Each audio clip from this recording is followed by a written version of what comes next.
Captain Smudge. On a beat-up, battered boat, in a very small port, on a very small island, in a very, very small sea, stood the dirtiest, dustiest sea captain in the world. He had gum wrappers stuck in his hair, coal dust on his nose, a filthy smile on his face, and instead of a parrot on his shoulder, he had a muddy, mucky mudlark. He was so dirty and despicable that he didn't even have a real wooden leg, but instead used an old mop handle with the mop still hooked on the end.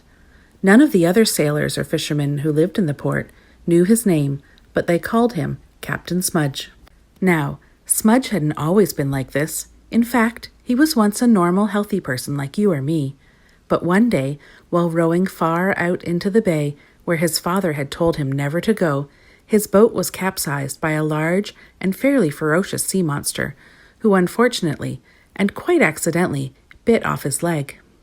Even then, things would have been all right, for a friendly carpenter in town carved him a wooden leg that was just as good as the old one. But the other fishermen who lived in the town made fun of him. They teased and teased, calling him peg leg and old wooden toes, and one day they even set fire to his artificial leg. Fortunately, he was able to put the fire out by dousing it in a rain barrel, but alas, the wooden leg was damaged beyond repair. Being the poor fisherman that he was, he couldn't afford to buy another wooden leg, so he fashioned one out of an old mop handle, thinking that it would just have to do. Well, this did nothing to help the situation, and the other fishermen just kept on teasing and teasing until Smudge vowed to get revenge. Smudge thought and thought of ways to get even with all the people that had laughed at him, and as he was thinking, he accidentally dropped a candy wrapper in the water. He watched it as it floated gently out to sea, and there it got caught in the net of one of the fishermen. Well, everybody knows that you can't catch fish with paper stuck in your net, so the fisherman pulled his net out of the water and removed the candy wrapper. "Aha!" said Smudge with a sly smile. "I know what I'll do to get even. I'll throw garbage and junk into the sea, and then we'll see who laughs last."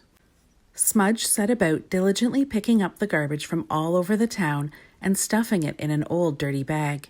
He picked up tin cans, old pans, garbage cans, and anything that looked like junk. Then he dragged it down to the bay and threw it all in the sea. "That'll teach you to laugh at me," he shouted, and with that he went to find some more. And so it went on for years and years, Smudge steaming by in his beat-up old boat, throwing garbage and junk merrily over the side, and the fishermen constantly cleaning their nets. Finally, out of frustration, all the fishermen decided to hold a mass meeting to find a solution to their problem. They all gathered on the port side of the dock on the bay. There were Robert McJames, the tuna fisherman, Large Marge, Sarge of the barge, who was always fishing for crab, and all the rest of the fishermen who worked on the sea. "What are we going to do?" they cried. "Smudge has thrown so much garbage in the water that the fish won't even swim out near our nets." Old Marge cleared her voice, which was something like a foghorn, and said, "If I remember right, there is a creature that sails the seas who helps folks like you and me, and her name is Serendipity.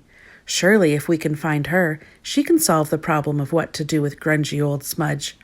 With no other choices before them, they set out to find Serendipity. Suddenly, off to the starboard, appeared the biggest, pinkest sea serpent you have ever seen. Marge shouted, "Are you Serendipity?" Serendipity smiled a very shy smile and nodded her head.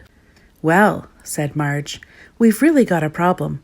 And with that she told Serendipity all about Captain Smudge and his evil, smelly ways. When Marge was through telling the tale, Serendipity thought for just a moment and then quickly set off in search of Smudge to talk to him about the problem.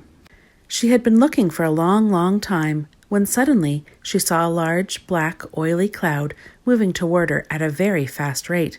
"Aha!" she thought. "This must be Smudge now. When he gets here, I'll talk to him about the problem and show him the error of his ways." She cleared her throat and said, "Ahem, Mr. Smudge, I would like to talk to you for just a minute if I could." But old Smudge didn't even slow his boat down one little bit and just steamed on by. And if that wasn't enough, he threw a whole can full of garbage right on Serendipity's head. Now Serendipity was mad. All she had wanted to do was discuss the problem, But instead, Smudge had thrown garbage on her. Using all the speed she could muster, Serendipity chased after the dirty old boat. It took a bit of doing, but she finally caught him by running his boat up onto the beach. "Okay, Captain Smudge," she said. "Now, what's with all this garbage you're throwing in the water?" Smudge sadly told her the whole story. When he had finished, there was a large tear in Serendipity's eye. With a lump in her throat, she swam quickly back to the port. Serendipity called all the fishermen together and told them what had happened. When she had finished, all the fishermen hung their heads in shame. "But what can we do?" they asked. Serendipity thought for a moment and then came up with a marvelous plan. Quickly, she told the fishermen, and they all agreed, then hurried off to set the plan in action, while Serendipity set off to pull Captain Smudge and his boat off the beach. By securing a heavy rope around her neck, she was able to pull Smudge and his boat safely back to the harbor, where all the fishermen were waiting with smiles from ear to ear. "Smudge!" said Large Marge, when he was safely standing on the dock. "Serendipity has told us that the only reason you're so mean and spiteful is 'cause we don't love you and made fun of your wooden leg. So we all got together and made you a brand new one." And with that, she presented Captain Smudge with the most beautifully carved wooden leg you have ever seen. With large, muddy tears in his eyes, Smudge gratefully accepted the gift and hugged each of his new friends, promising never to throw garbage in the water again. So, if you ever see someone different than you or me, just remember Captain Smudge and this tale of serendipity.